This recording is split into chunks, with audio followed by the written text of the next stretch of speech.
was originally going to speak earlier in the year. I was closer to Mother's Day. That's why I came to this subject. And in fact, when I say Mother's Day, when I say Jewish mother, in certain circles you would be laughing already. If I said Jewish mother on television, people would already think it was a joke. Isn't that true? Yeah. And why is that? It's a stereotype. It's a stereotype, but why is it so funny?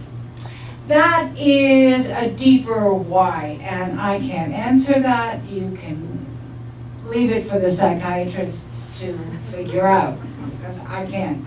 But the treatment of Jewish mothers on the Yiddish stage, that we can have some insights into what we mean by Jewish mother, maybe, but certainly into what goes on the Yiddish stage, in the Yiddish drama. Now I'm talking about mothers on the popular stage, especially in North America, where popular Yiddish theater, the lower Yiddish theater, flourished most vigorously. And I'm also talking about Jewish mothers in the feine, the literarische Theater, the more literary, the higher theater. And here it's important just to recognize that in all cultures, including Yiddish culture, there's a high, there's a low, there are all the levels in between. And sometimes some disagreement about where a particular work of art, how you define it, high or low. In Yiddish culture, you probably know yourselves, in Yiddish culture, though, the distinction between Kunst, art, and Schund, which is trash, is a particularly emotional distinction. It carries with it, it's a violent distinction. That's for another lecture, but it's important to recognize here because I'm going to talk about the Jewish mother, both on the popular stage and on Kunsttheater, and you will see that it's different. It's really quite different. So on the popular Yiddish stage, Mama suffers. And that's what she does. That's what she is. She sacrifices and she suffers. And here we're going to begin. Miriam is my musical director. And I have a few songs for a few reasons. One is that the songs were the great strength of popular Yiddish theater, even more than the dramas, right? More than the texts. And I've got some songs to illustrate different aspects of Yiddish theater. We'll only have pieces of the songs. You're not going to sit through the whole song. And the first one is the Ewige Mame, which means eternal mother. And what she's going to say is, eternal mother, who can feel your sorrow? You sacrifice your life, your happiness, your health. You hope for some nachas from your children, and maybe you'll get it and maybe you won't. So this is number one. This is right at the beginning. It's Lucy German, 1928 this was recorded.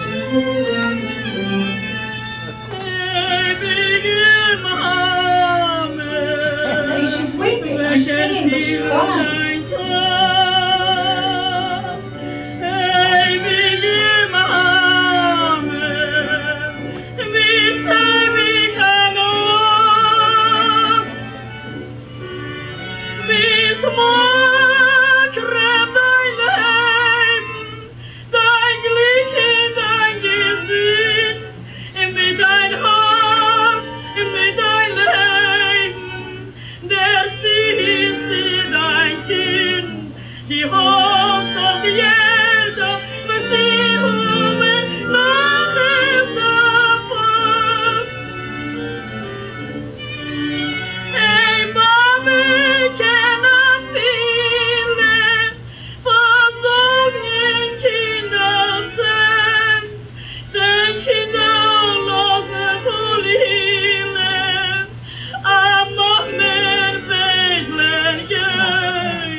It's a chazonish, right? It's a cantorial krechts.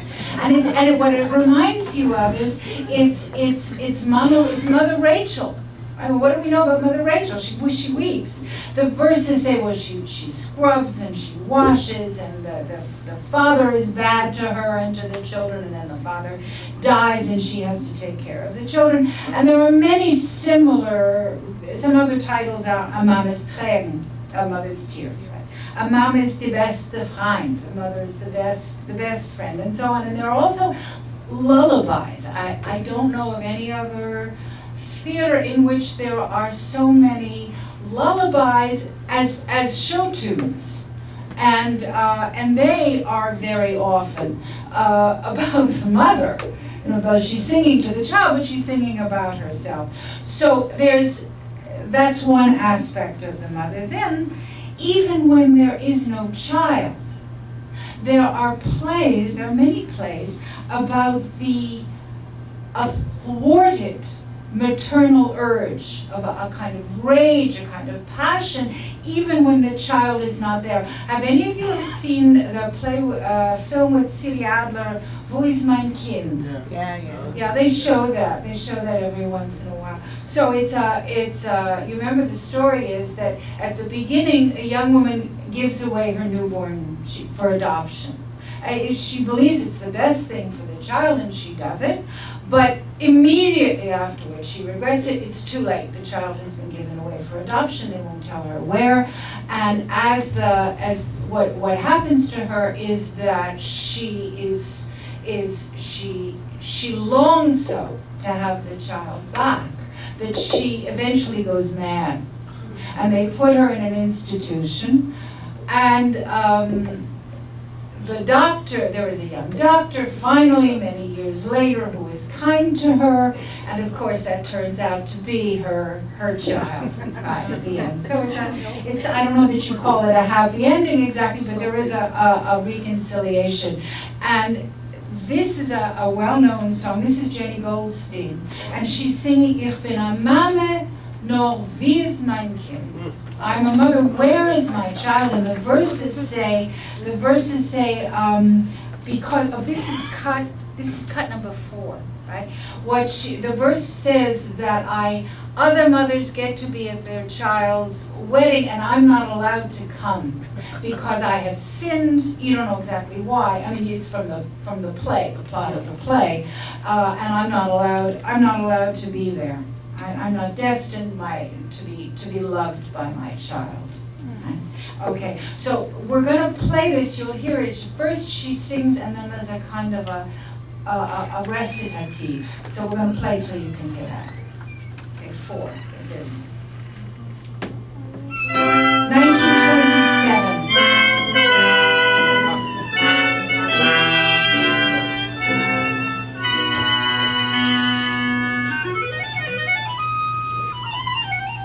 This is 1920s style, not just on the Yiddish stage. It's old-fashioned. Kein größer Glück kann wohl nicht geben, wenn tote Mama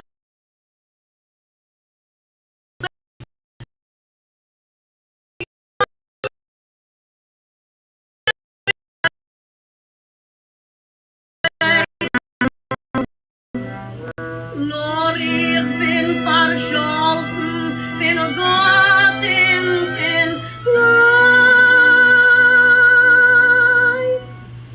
Ich bin a Mama, nur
Ich bin am Mama.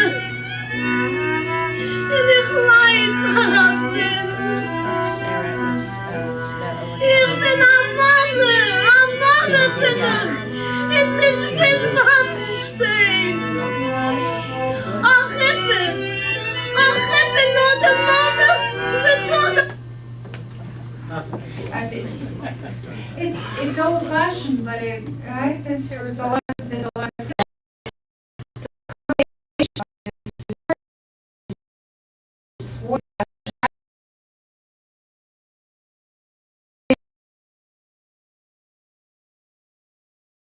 9 it's published, and I'm going to read a little bit of it. Now, I'll tell you what happens at the beginning. There is a woman, Madame Popescu. She's married, she's a Romanian aristocrat, the wife of a Romanian aristocrat, but we discover that she was born Jewish, and when she was young, she abandoned her husband, Jewish husband, and her baby for love. She fell in love with a Romanian aristocrat, and she ran away with him, and she's had children with him.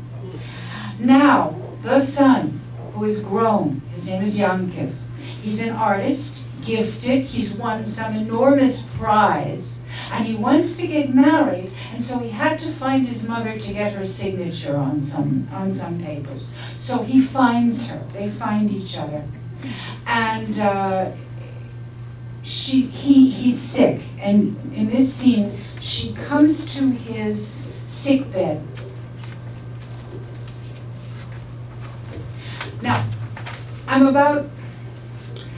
before I read this, I saw how a lot of you, well, you know, we can't help it. You were kind of laughing at these songs.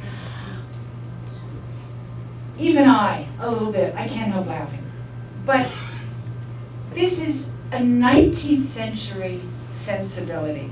This is a 19th century sensibility that was preserved a little bit longer on the Yiddish stage than anywhere else. For historians, our great luck. You can think of it that way. We were lucky. We were lucky that way. And now in the 21st century, we audiences are so constricted. We're so diminished that we can't be open to this kind of experience in the theater. Grown men used to cry in the theater because they were moved. And if we just are kind of embarrassed and we kind of blow it off, and we're depriving ourselves. So you have to try to be open to this and see it's a moment of high drama in an old-fashioned form. And I will try to do it justice. It was, by the way, written because of the period and because she's an aristocrat. It was written essentially in Deutschmarsch, for those of you that know, not just Yiddish, but Deutschmarsch. So Madame Popescu, she draws the curtain to Yankiv's bed. Ah, she says, noble picture, heart-quickening appearance. My Jewish child, he's asleep. My Jewish child, believe me, never has mother loved her child as I love you, my Yankiv. Outcast wife, how was I able to conceive such a crime? And oh, how bitterly I now regret it. Can you ever forgive your mother, my good child, my Jewish child? She falls on the bed, weeping, and he wakes up. And she's calling him du, he's calling her ihr, the formal. She uses the familiar to him, he calls her at a distance, ihr, and he says, oh, is it you, madame? In such a condition as this, please rise, madame. No, she says, not until you will hear me out. Yes, but first take a seat, please. What is it you wish from me, madame? Yankiv, I'm speaking to you as to a grown man. Yankiv, you want to marry, but first I beg you to answer me. Do you love your Dina? Do you really love her? I love her so much, she says. that I would sacrifice my life for her. Oh, thank God, she says, Yankiv, then you know the power of love, and you will understand me. When I married your father, I was a child, 15 years old. I didn't marry him for love. My poor parents pressed me to become a rich man's wife. 3 years later, chance brought me together with my present husband, and then I too loved as only an 18-year-old loves for the first time in her life. I sacrificed everything for him, for the emotion of my first love bewitched, enchanted me. I acted without thinking, without considering. When I grew older, the first enchantment passed. With time, I recalled more and more strongly my own dear ones whom I had left behind me in my Jewish home. Most of all, I recalled my child whom I left behind in the cradle. Oh, how often a burning longing came over me, and like a mad woman, I wanted to run out into the world, run and find my child. But by then I was already also the mother of my 2 Christian children, and they too still lay in their cradles. And this mother heart of mine was torn in two. I did not know whom to sacrifice or for whom. No one can imagine how I suffered in silence. Years passed, and the picture of my Jewish child did not fade until chance brought you to me, a grown man. Now, and she kneels. Yankiv, this sinful woman kneels before you as before her judge. Hand down your verdict on your sinful mother. Demand the hardest sacrifice from me, and I will do it gladly. Only let me be your mama. You're a Jewish child with a Jewish heart. Have mercy on your unhappy mother and forgive her. Forgive her. She kisses his hand, and after a strong internal struggle, he presses her to his heart and he says, Mama. Then you want to know what happens next, of course. Well, what happens next is that in comes her Romanian child, her Christian child, the son, who is in fact Yankiv's great rival for the prize. He's the one that Yankiv got the prize from, right? And instead of. And he's come with a gun to defend his mother's honor, and because he so hates Yankiv. And there's this scuffle, and Yankiv gets the gun away, and he's shot, the Crib Victor, the Romanian child. And they're going to arrest Yankiv, of course. And the mother says, she did it, right? And she pays the price for the crime instead of her child. So it's crude, but it's meant to sweep your feelings away, and that's what it did. So longing and guilt. Mothers meant longing and guilt. Now, you have to remember that for popular theater in the late 19th century, early 20th century, in America, people had left people behind, and not just Jews. This is the period of the Mother McCree for the Irish, and there are similar for other immigrant groups. Even in Eastern Europe, people had moved to the city, they had left the shtetl behind. So this song, we're going to hear a little bit, it's cut 2. This is the song you're likely to know. It's Abrivele del Mamin. Yeah. All right, so the words are, my child, you hear the mothers. This is actually sung by the composer, not by a woman, by the composer, 1908. So you hear the mother speaking, and she says, my child, you're going far away, and I may never see you again, but I want you to be happy. Just send me a little letter. Once in a while, make me happy, send me a. Of course, by the last verse, which you're not going to hear, you'll just hear enough to remind you of the tune. By the last verse, he writes to her, but it's too late. It's too late. She's dead. It's too late. Okay. So let's hear a little bit of cut number 2.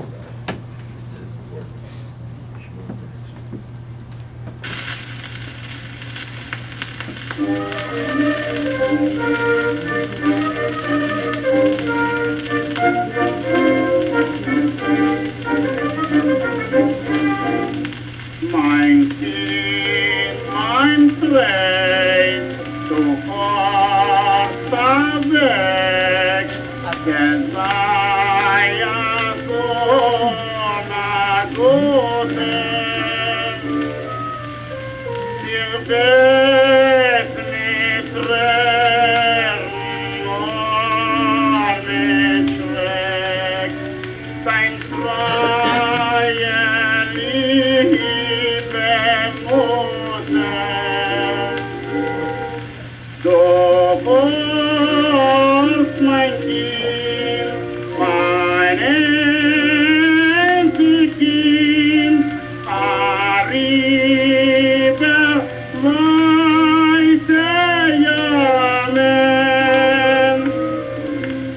Ach komm ein, nur frisch gesehen, und nicht vergesst deine Mama. He hasn't gotten to Ja, the chorus yet. gesehen und gemerkt. Who is So, that? it's the composer himself. Now, what was his What is name? his name? What? The composer's You know what? I've written down it's the composer, and I don't remember his name. But I'll look it up when I get home and write to Miriam, and she can tell you. You know? No? No?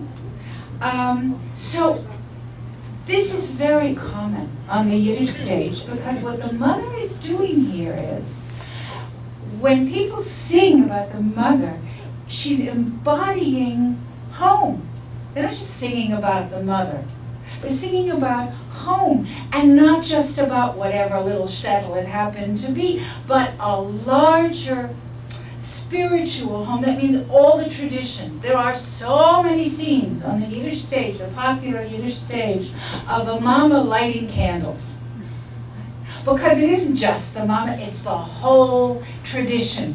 And I still saw that in the 1980s. I saw Lillian Lux, maybe you've heard of her, and she had a shtick that she regularly did in her vaudeville act. She put on a tichl over her head and she benched licht. And of course, on the stage, the less people themselves benched licht, the fewer the observances that they actually observed, the more poignant, the more intense they were as a stage moment, because they carried with them everything they was missing in their lives, everything they remembered as theatrical moments. It's all wrapped up in her. Now the most famous song, probably, where is the lady wearing the shirt that says my Yiddish mama? Oh, you want to stand up? Stand up. I didn't know that was your theme today, but I'm happy. Oh, you to know. didn't? Oh, well, so this is maybe the best known of the mama songs, my Yiddish mama. So we're going to hear Sophie Tucker sing this, and this is recorded in 1925, and what you'll hear is, Mama is so far away in this song, so far away in 1925, that she's singing mostly in English. Right? We'll hear it, she'll get to the Yiddish eventually. We'll wait till she just starts a little bit in English. And the old country is not the shtetl. The old country is the Lower East Side. Right? So it's kind of an elegiac tone to this. So it's Mama, and it's everything Mama stood for. Okay, this is cut number 3.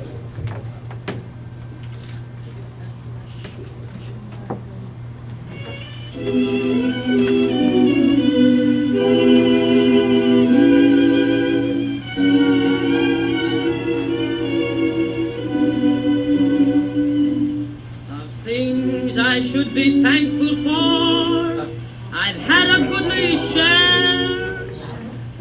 And as I sit in the comfort of a cozy chair, my fancy takes me to a humble east side tenement. 3 flights in the rear to where my childhood wasn't much like paradise, but amid the dirt and all, there sat the sweetest angel, one that I fondly call my Yiddish mama. I need her more than ever now. My Yiddish mama. That is such a cynic. I'd love to kiss that wrinkled brow. I long to hold her hands once more, as in days gone by, and ask her to forgive me for things I did that made her cry. How few were her pleasures, she never cared for fashion style. Her jewels and treasures, she found them in her baby's smile. Oh, I know that I owe what I am today to that dear little lady, so old and gray, to that wonderful Yiddish mama,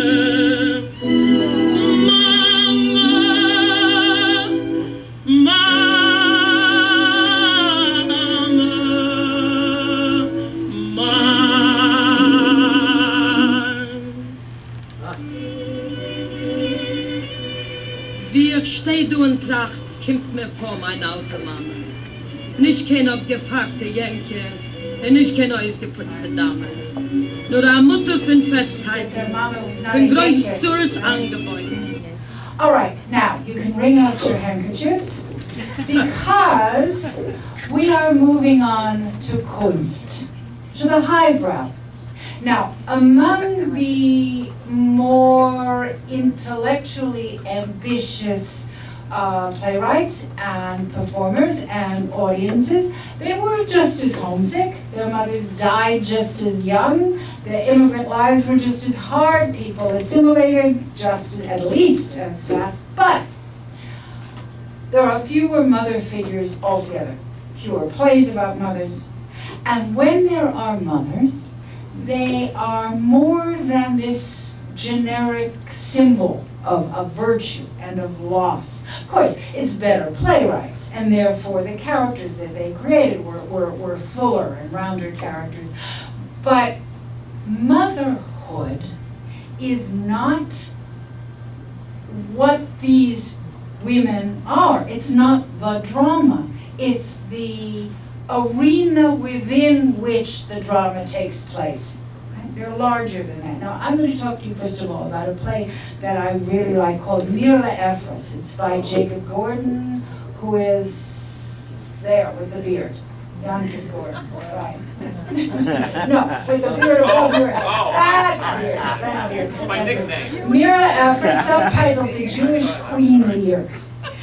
Which is revived periodically. I saw a good production of it in Montreal a few years ago, and I myself translated it recently. It suffers. People would do it more, I think, if it weren't for Sophie Tucker. They would be able to give it a break and see it fresh, and not just mix it up in their minds with all these other songs. Mira Ephras, whenever she's performed, she is a richly dressed and dignified woman. You see it in all the photographs of the many stars who played the role. She's wearing a headdress, a tichel, but a very fancy one, right? And earrings. She carries a walking stick, which she wraps for emphasis. She carries herself with great authority. Now, here's the story. She's a rich widow. And she runs the family business. Her husband is dead. She runs the family business, and she runs it very well. She's very, very prosperous, very respected by other merchants and by the community. Benevolent, good to her, the people who work for her, honest, runs the family as well with an iron hand. She has 2 sons. The older is Yossele, who is a lightweight. They're spoiled, a spoiled lightweight, not in her league. And she marries him off in the first act to the girl that he wants because the girl is pretty. Even though Mirala, who is shrewd, has strong doubts about this girl and her family. And sure enough, the wife, Shendele, immediately starts to challenge her mother-in-law's authority in the household and also in the business.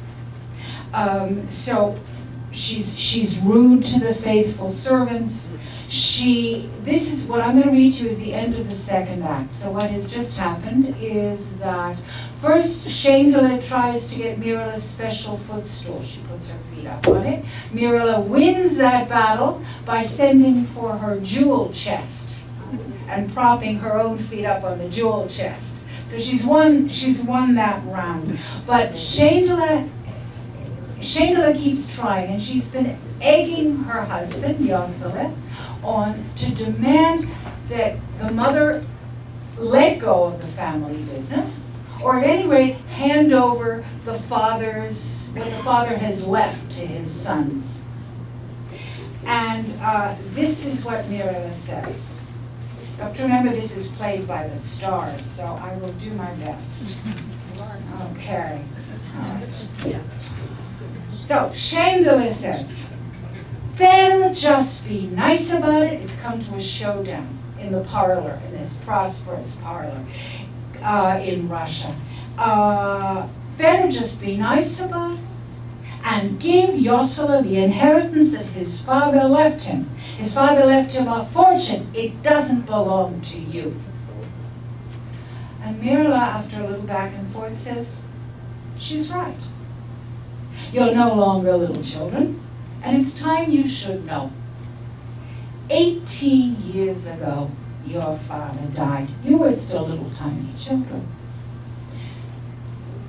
The serving woman goes out weeping. I was not old then, and many fine and rich people sent matchmakers. I did not even listen. I thought a widow should not marry. If she was happy, she must understand that one does not find happiness a second time. If she was unhappy, why should she be so foolish as to gamble with her freedom and risk winning sorrow? Especially when there are little children. I had 2 little children, and I determined that I would live only for their sakes, rejoice in their joys, share in their happiness. But enough.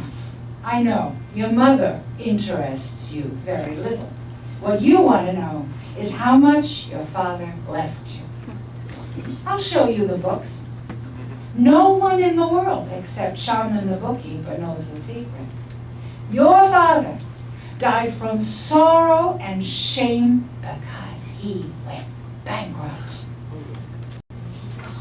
Yes, 60,000 rubles. That's the debt he owed when he died. That is your inheritance. I did not sleep days and nights. I set myself to saving his name. I did everything so the house of Shlomo Ephraim would continue as it had before. I showed the men how stupid they are when they believe that a woman is a weak creature who can only be a servant or a wife. All his creditors I paid a ruble on a ruble, and that is why my credit is unlimited now. I brought you up as was proper for Ephraim's children, with tutors, with music teachers, with every luxury. What I suffered, nobody knew. How many times my heart poured blood, nobody noticed. You lacked for nothing. Certainly, now we have a great fortune, but all of it comes from me. Yossele, what your father left you, you may take it and go with your dear wife. You too, Danielle, you can have your share. You're right. The time has come for you to live according to your own judgment. And then there's some shock, there's some reactions, and then she raps with her stick and she says, oh, and first she says, leave me, and she raps with her stick and she says, I wanted to say one more word. Now your heads are hanging, huh? It wasn't for my own sake that I accumulated the money, and I don't need it. You want to be the bosses? You feel mistreated? Fine. I won't ruin your lives. My happiness is when you feel happy. My satisfaction is when you feel satisfied. Tomorrow morning early, I will hand you over all the books, all the documents, and everything that's in the safe. Now you can sleep in peace. Good night. Yeah. That's Gordon. We're going to hear a Gordon scene. We're going to hear a Gordon scene later on. It's going to be there too. So now you want to know what happens, right? Well, that's melodrama the way it's supposed to be. She's no Altichke. She's not my little Altichke Yiddish mama. You notice also, it's not like the scene with Madame Popescu, which was about love. This has got specifics, right? 60,000 rubles. You had music teachers. I mean, she's got it. It's very specific. It's very concrete. It's very real, right? And it's full of rage, right? She is angry, this woman, right? So what happens is, well, in the third act, she's still living. They now run the business, and they're running it very badly. Right? They're not good at it. Right? They're running it very badly. Also, Shaindela slaps the faithful old servant. Mirla once, she always gave big donations, and Shaindela shames her in front of the people that come for a donation and says, well, you don't have any money. Right? You can't give them anything. Finally, at the end of the third act, Mirla walks out to live with the servant. She gives everything up and she goes off and lives with the servant and will not speak to them. The fourth act, the grandchild is now bar mitzvah. She's been invited to the bar mitzvah and she won't go. She hasn't set foot in her own house for 13 years. And she won't go. She won't forgive and she won't go. Finally, the grandchild comes himself and he begs her and there's a reconciliation. Well, so this is not a play about mame. It's a play about pride. It's a play about a human being who, to some extent, brought this on herself, brought the pain on herself, was a victim of a flaw, you might say, in her own character, and managed in the last act to overcome it. It's large. Esther Rochel Kaminska played, with Ida Kaminska playing the grandson. And then Ida Kaminska played it with her daughter playing the grandson. There were duels among actresses to play this role. Some did it more tenderly and some did it more stern, more harshly. There was a film with Esther Rochel Kaminska, which I've never been able to see, but there is a film around with Bertha Gersten. You've seen it, and it's a good film. I think it does it justice. But so this is a whole other order of drama. Another play. This one was also about by Jacob Gordon, who wrote a lot about women. Yeah. Was that last one Mirla Efros? Yes, definitely, Mirla Efros. A play by Gordon called Un Ahem, Homeless. Rachel Holzer played Mirla. Efros in Melbourne. In Melbourne. I played Donnie. You played Donnie. You played the younger son. What? What? 60 years ago. So, another play by Gordon. So there's a mother in this one. The premise of the play is that a man comes to the United States and he leaves, yeah, we're done with the music. comes to the United States and gets settled, and he brings over his wife and his son. But his wife, he is enlightened, and he has adjusted, and he's gone to night classes, and she's a peasant. She's superstitious, she's ignorant, she's a nice woman, she loves her son, and she's stressed, and she sacrifices, and she weeps, all those things. But she's foolish, she's weak, she can't protect her son. He gets into bad company, he gets into reform school, she lets her son down. It's a play, she's the protagonist, but it's a play about her, it's a play about uprooting and disruption altogether, being homeless in a new country. But in particular, her, specifically the protagonist, she disintegrates. She's a mame, but that's not the sum of her. Schmendrick. How many of you have seen Schmendrick? Any of you? I mean, it's a real play, and it's a funny play. So Schmendrick's mother is a major character in that play. She's the one that wants to marry Schmendrick off to a nice bride. Well, Schmendrick is an idiot, right? He's a fool. All he's really interested in is candy, and he wants to play with a dreidel. And he's not really interested in his bride at all. She is the one who arranges the match.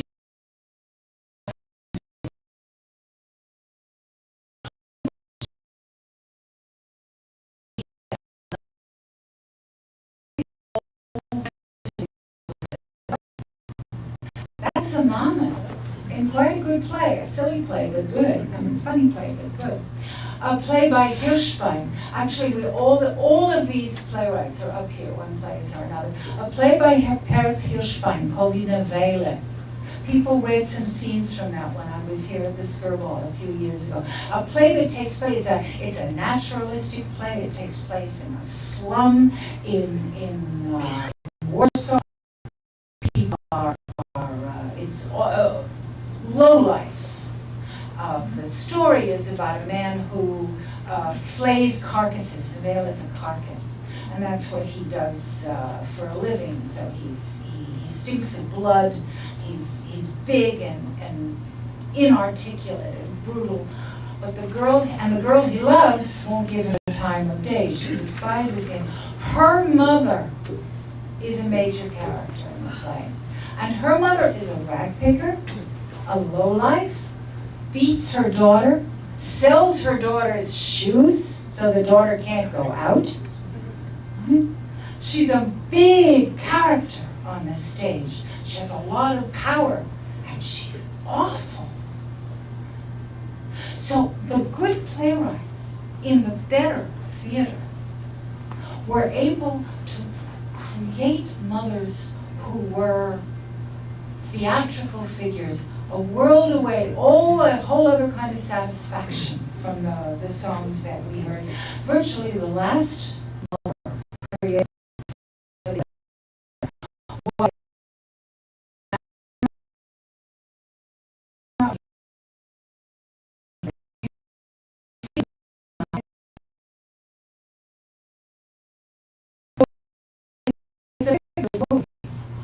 and the premise of it is a family of grown children. The mother has died, and it's the youngest, the little sister, who has to take over. The others, they have jobs, they go out. She's the one, she cooks and she cleans and she worries that they're not warm enough and she worries that they don't eat enough, and she gives her whole life for them. And in fact, a lot of the humor comes because she's a parody of the stereotype that we know. So it's a mid-20th century ironic look back, and in fact, do you remember what happens at the end? You gonna say, somebody? How does it end? She says, I'm not going to be a Yiddish mama anymore to you. That's right. And she goes off You bet. But she She comes rebels. back. But she comes back. Nah, she doesn't really come. There's this funny scene at the end. She's in her wedding gown and she's making sure that the turkeys are, the chickens are in the oven. But she doesn't. But she's in the wedding gown and she's going off. Not clear. I really think she's staying to take care of everybody, with her new husband. as You another. have to see the movie again. I have to see the movie. You have to see the movie. We can argue this another time. In any case, the rebellion is real. Yeah. Short-lived Where you but see real. it, you can rent it. You can rent it. It's one of the movies that's around. And that means that 1938 is the end of an era. It's the end of that. It's the end of the great plays being written. And it's the end of the popular plays as well, and the popular songs. Now, I've talked about repertory mostly. Before I finish, we should have a little context. In the days when I was first writing about Yiddish theater, this is a generation ago, it's 30 years ago, and there were a lot more people who had seen Yiddish theater in those days. And when I used to ask people about their theater-going experience, at least half of them, maybe more than half, began with the same sentence. They said, well, there were no babysitters then. Right? That was the first thing they said. There were no babysitters then.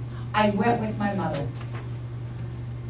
So I think that it's very interesting that theater going is associated in so many people's minds with their mother. And I also want to point out that theater, what does theater do? What a mother does in the theater nourishes, theater feeds you. And particularly, we're talking about mame loshen, right? We're talking about a culture, mommy language, mommy tongue, literally, mommy tongue. We're talking about a culture.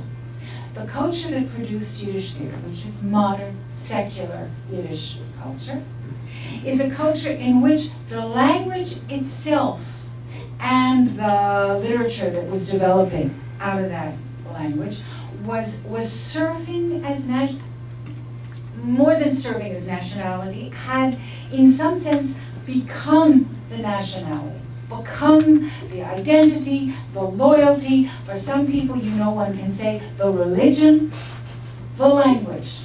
Right? And for all those reasons, what more powerful theatrical presence, more evocative, more revealing than, as this lady's t-shirt tells us, a Yiddish man. Oh, thank you.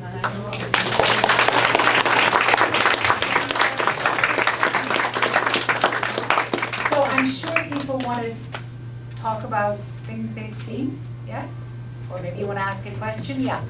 I'm just wondering if you've had any thoughts about what might have contributed to the demise of the art theater into Schund, the Kunst theater, and into the, was it 1938 was the cutoff point, or just coincidentally, but how did it I don't think that's the accurate way to say it. There's always Schund.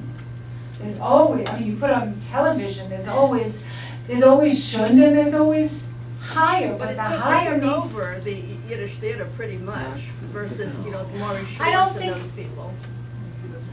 It's not over, it was always what most people liked. Look around, it's what most people like. Even we like it sometimes, right? And a lot of people like it only the lowest, the most popular. And the art theaters, most art theaters in most cultures don't last. They don't last. They, if they get state subsidy, that helps, right? The French have the Comédie Française, well, it's supported out of taxes, or it's supported by donors. Well, so there are just so many donors. And with the war, there were fewer donors, there were fewer people writing in Yiddish, and the constant seepage out into other languages. Yiddish speakers were not replenished, neither the artists nor the audiences, by native Yiddish speakers. There were fewer and fewer of those. It's not that the one gave way to the other. It's that the popular was always there, and it was the kunst that couldn't hold up. Yeah. The biggest shock I got was when I saw an article in the LA Times about the Jewish theater just going into business in 1999. When I was growing up, and this goes back a long, long time, I went to the Jewish theater with my mother when I was 7 years old, 10 years old. I saw Morris Schwartz, I saw Molly Pickett, I saw everybody, Tomaszewski. I mean, I was stunned to read that Los Angeles just got a Jewish theater in 1999. It did? It's in English. It's in English. Oh, yes, there's the Jewish theater and there's the traveling Jewish theater. Well, I just wanted to mention that my father, to me, characterized I.B. Singer as Shund. yeah, well, he's not the only one. That's true. But his picture's here somewhere too. Yeah, sure. And it's not only that, it's that a good playwright has it in him in a lifetime of writing. He writes it to quality, of course. Of course. Yeah. Which Hollywood movies were adapted from Yiddish theater? I don't know of any that were directly adapted. Do you know of some? No, I don't know of any. Fiddler on the Roof. Was that originally a Yiddish? Oh yeah, Fiddler on the Roof. It's very much the same story as the... Ah, Which one? well, yeah, that's true. That's true. The jazz singer. There is a. You know, was that before? That would be after, because the Vilna. That's a sound movie, isn't it? Yeah. So it had to, as a film, it had to have come after. It's the first sound movie. It was the first. No, the jazz singer was the first, but the Yiddish film that he's talking about is all sound. So it would have had to come after, but maybe there were plays, unless it was a play first. And of course, the people in Hollywood came from backgrounds where they very well may have seen Yiddish theater. So we don't know, there are hundreds and thousands of Yiddish scripts existing, but, and only, well, there are hundreds and hundreds that were published, which is astonishing, but there are many, many more than that handwritten. So we don't know. I think a lot of the people that made movies probably had seen Yiddish theater, and as one of these gentlemen here pointed out, Fiddler on the Roof was but that's made from an English language adaptation of the Shalom Aleichem stories. Maury Schwartz did an adaptation, but that's not, it's a different play. It's not what it came from. They did a film. Yeah. Yeah, somebody else? Yeah. When you were telling the story about the mother that gave up the child, Yeah. There's an old movie with Barbara Stanwyck, Stella Adler, and Stella Dallas. Stella Dallas. And she stands in the window in the rain watching her daughter get married at the end. Oh, really? And I've heard Stella Dallas. You know, from the same, as you're saying, all the writers saw Yiddish theater came from that, you know, organization. All these storylines are not, still today, they copy everything, you know. It's also true that it's not in isolation, so that they can both have been copying something else. Right? Yeah, anybody else? Yeah. I think it was Lucy Gehrman, I'm not sure, but in 1940, she produced a recording of Abrivele de Mame, and it took 3 generations, maybe 4, but when a Mama sucht schreibt man. Hello, mother. Hello, father.